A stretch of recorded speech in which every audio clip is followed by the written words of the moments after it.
আপনি যখন নামাজে দাঁড়াবেন, আপনার নামাজের সামনে বিশেষ করে দৃষ্টিসীমার মধ্যে এমন কিছু থাকা উচিত না যেটির ফলে আপনার নামাজের মনোযোগ নষ্ট হতে পারে। সহিহ বুখারীর একটি হাদিস আছে, নবী করিম সাল্লাল্লাহু আলাইহি সাল্লাম একবার একটা কাপড় তাকে দেয়া হলো নামাজ পড়বার জন্য। তিনি সেই কাপড়ের উপরে দাঁড়িয়ে সালাত আদায় করলেন। সালাত আদায় করার পর শেষ করে সালাম ফিরিয়ে তিনি বললেন, আমাকে এই কাপড় কে দিয়েছো তোমরা?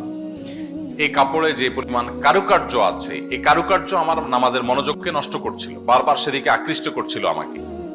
আমাকে অন্য কোনো কাপড় থাকলে দাও। তখন সেই কাপড়টা সরানো হলো, একটা প্লেন কাপড় দেয়া হলো, তিনি সেই কাপড়ে সালাত আদায় করলেন। এই হাদিসকে সামনে রাখলে আমরা এই প্রশ্ন উত্তর পেয়ে যাব।